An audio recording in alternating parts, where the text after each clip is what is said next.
Good afternoon. It's October 13th.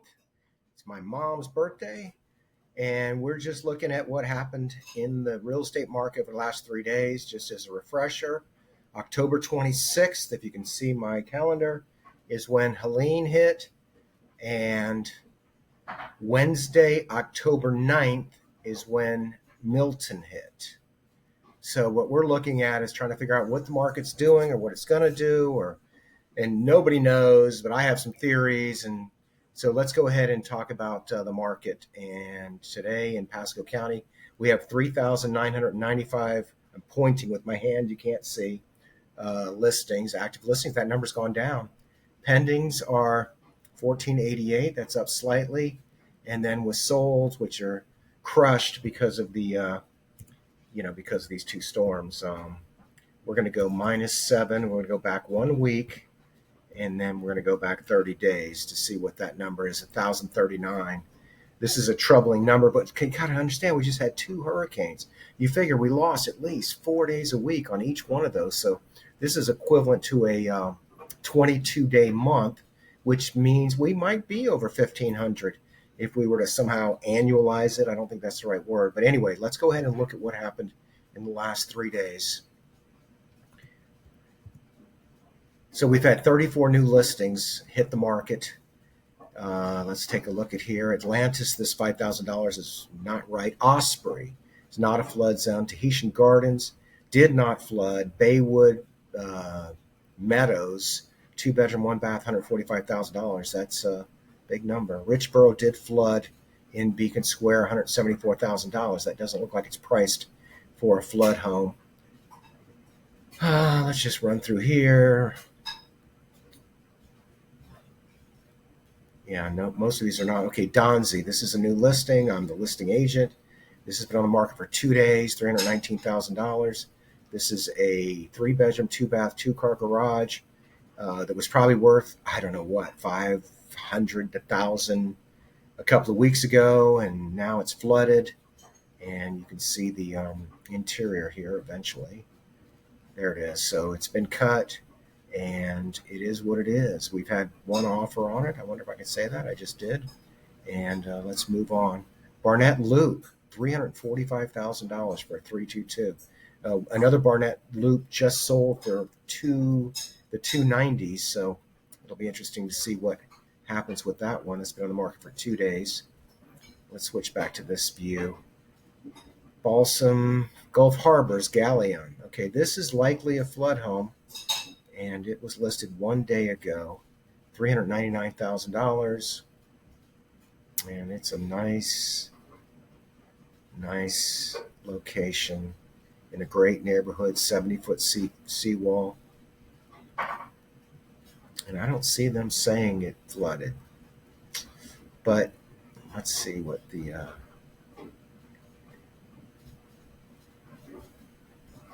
so roughly half of Gulf Harbor's flooded, and I'm guessing this one didn't because it doesn't say it did, but you never know.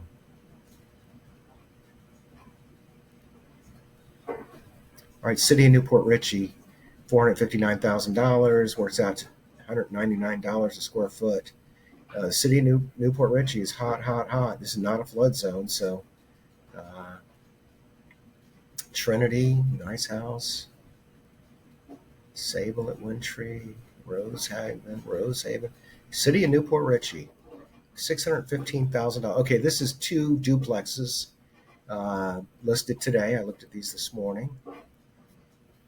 7 Oaks, Starkey Ranch. Okay, so those are all, oh wow, look at that. $949,000 for a 2024 house. I know we shouldn't be spending time. Oh my goodness. It's $1 million, $949. If you need financing on this, I can get it. All right, so now we're looking at the state of the market. The only way to look at the state of the market is see what's just happened. And we've got 1,488 properties that are listed pending. We're going to look at the last 3 days. 29 properties have gone under contract. Oh, I looked at this earlier. So these are the flood condos that were listed 12 days ago after these all flooded from Helene. Newport Colony. And all right, Griffin Park did not flood, $110,000. Ponderosa did not flood. Berlin flooded. Let me tell you, this neighborhood is very, very low. Let's see if they properly disclosed it. Under contract, contractor's delight. Took on water during Helene. We love it when they disclose. And there's a lot more going on with these flood houses. I saw a property today that was condemned on the side of the road. It flooded 3 times in the last couple of years. It flooded during Idalia, it flooded during Ian, and it flooded during Helene. And you have to know that the county and FEMA are not going to let these guys or these people continually rebuild these homes that keep flooding over and over again. And there's a lot of talk and a lot of fear out there of properties that are going to be condemned. And it's a frightening state of affairs. All right, Cape K, Fair Lane. Oh, I know this property very well. That went pending. How about that? After 219 days. Now, the ground floor on this one flooded, I'm sure. But, look at this. It's very interesting to look at the prices. This property sold at 3 something, 5 something, and now it's $589. How about that? Very nice. Okay, this one here is on the water-ish. If you look at where it's located, this is on Cross Bayou. And I don't know if it includes the opportunity to have a boat dock or not. And it's not really waterfront, but it's $780,000 for a stilt home in egrets, and it's new construction. This is it, $780,000. And Lake Jovita. Okay, so those are the pendings in the last 3 days. And now let's look and see what sold in the last 3 days. Now, this is not really fair because it can be 3 or 4 or 5 days before a listing is actually uploaded as sold. It could be 3 or 4 days. So let's go back 9 days and see what the market looks like for that period. 88 properties closed in the last 9 days. Helene was the 26th. So do we do calendar days? I think we do, yeah. 1, 2, 3, 4, 5. No, I should do it this way. 1, 2, 4, 5, 6, 7, 8, 9. So since Friday before last, 88 properties have closed.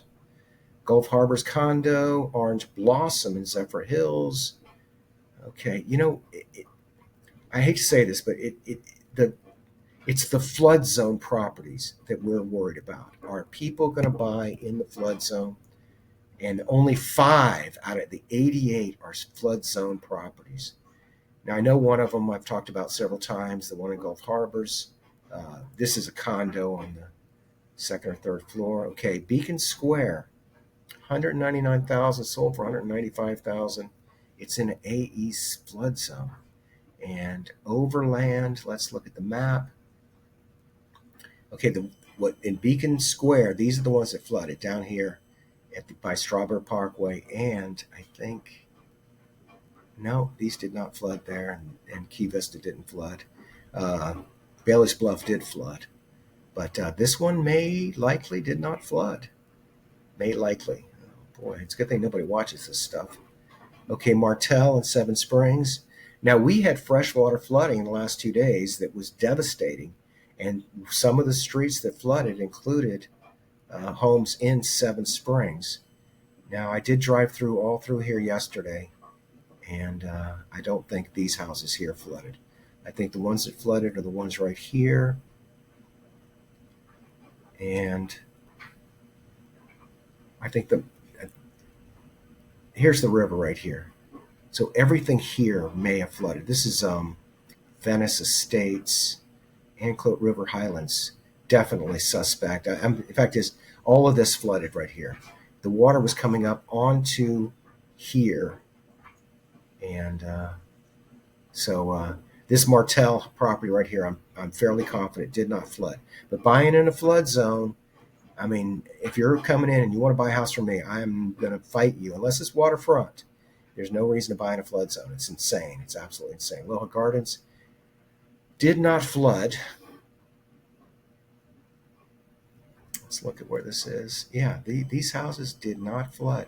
All the way up to Key Vista did not flood. Tiki Village did not flood. Minnehaha Terrace had sporadic flooding down here. Holiday Lakes West did not flood.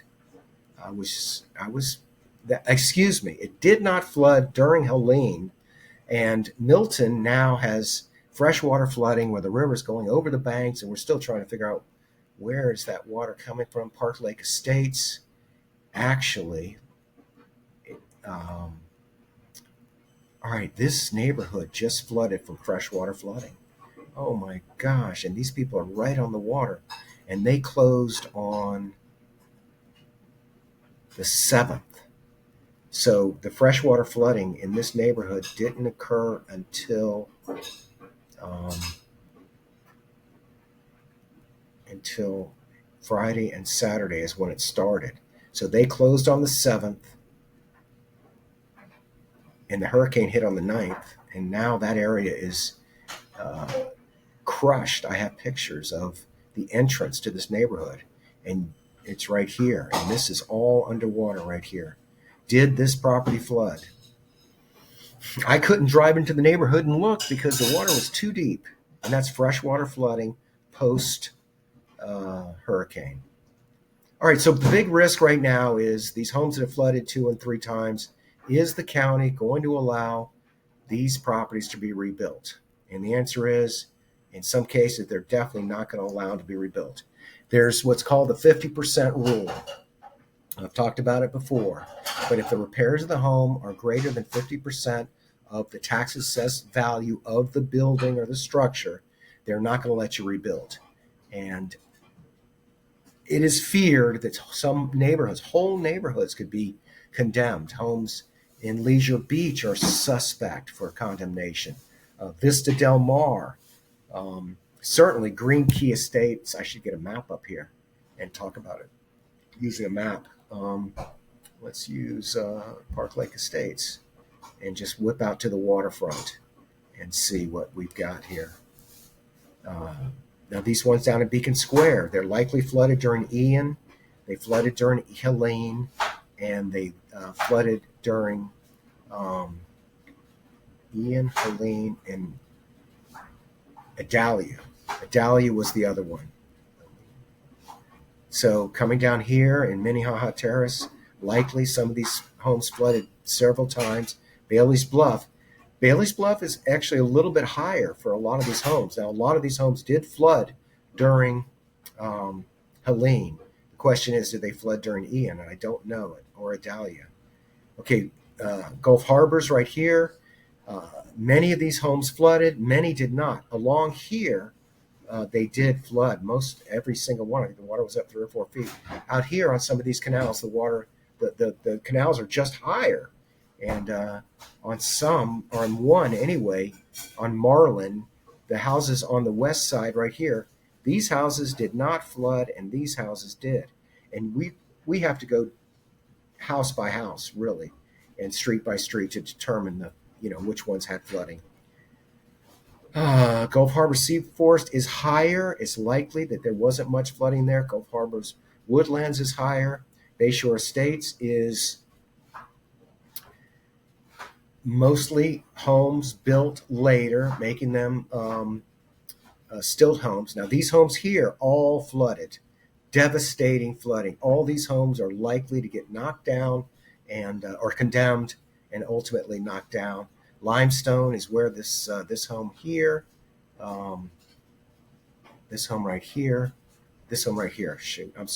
was condemned today. And all of these streets flooded during Idalia, Helene, and I don't have a chronicle of Ian because I live here now, but I wasn't here during Ian. Anyway, I'm Randy Jenkins. I appreciate the opportunity to compete for your business. If you have any questions, I'll tell you, you don't need me. Don't buy in a flood zone. And then now you have to ask the realtor you're dealing with, did this have freshwater flooding? And I just did a video on the 25 tips for buyers, and one of them is talk to the neighbors before you come out of your inspection period. And call me if you want to know what to ask them. Have a great day. Bye now.